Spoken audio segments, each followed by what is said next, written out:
Hello বন্ধুরা, নমস্কার। রমাস কিচেনে সবাইকে স্বাগত। আমি আজকে আবার একটা নতুন ভিডিও নিয়ে চলে এসেছি। আমি আজকে রান্না করব চিংড়ি মাছ দিয়ে চাল কুমড়ো। ভিডিওটা প্রথম থেকে শেষ পর্যন্ত দেখবেন, স্কিপ না করে। চলুন আমি চাল কুমড়োটা কেটে নিচ্ছি। যারা ইউটিউব থেকে দেখছেন তারা অবশ্যই চ্যানেলটাকে সাবস্ক্রাইব করে রাখবেন, আর যারা ফেসবুক থেকে দেখবেন তারা লাইক কমেন্ট শেয়ার করবেন যদি আপনাদের ভিডিওটা ভালো লাগে।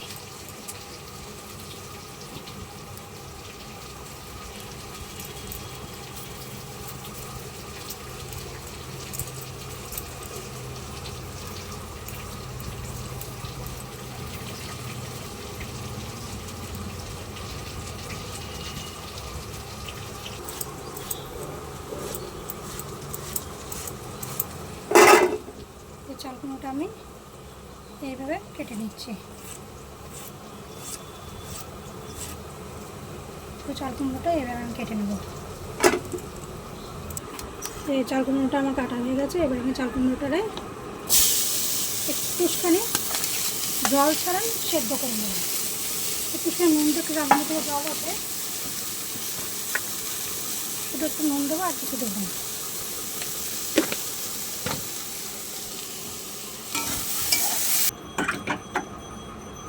চাল কুমড়োগুলো সেদ্ধ হয়ে গেছে, এবার আমি এগুলোকে নামিয়ে নেব।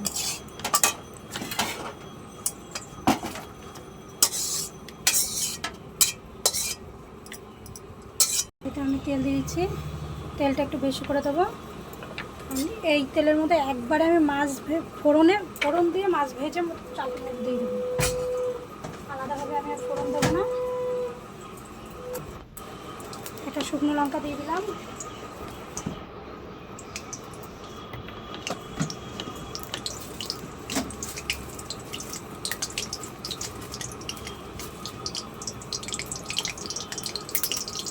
একটা তেজপাতা দিয়ে দিলাম,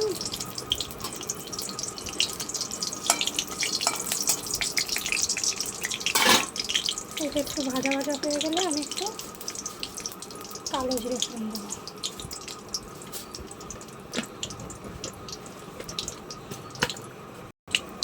কালো জিরে দিয়েছি, মাছটার মধ্যে নুন হলুদ মাখিয়ে দিচ্ছি।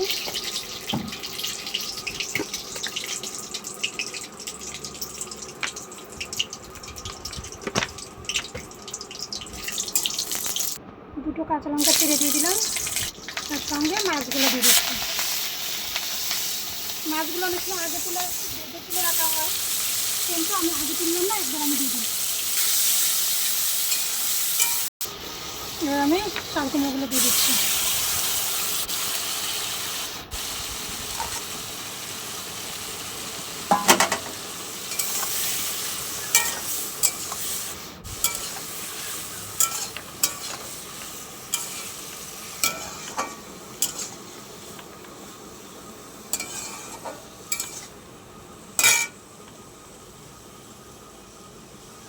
অল্প করে একটু ধনের গুঁড়ো দিচ্ছি।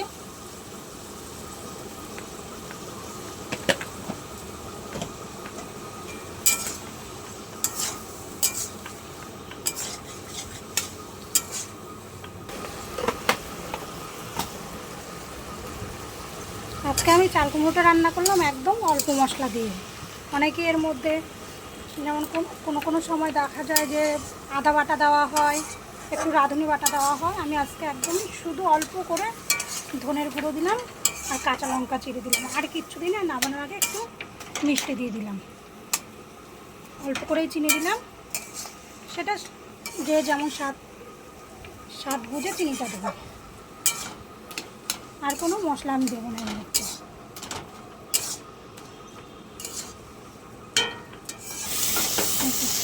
চিংড়ি মাছ দিয়ে চাল কুমড়ো রান্না কমপ্লিট হয়ে গেছে।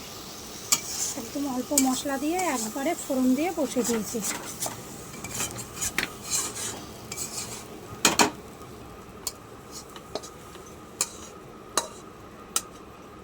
এই গরমের জন্য চিংড়ি মাছটা দিয়ে এই চাল কুমড়োটা তো খুবই উপকারী জিনিস, একদম অল্প মশলা দিয়ে রান্না করা।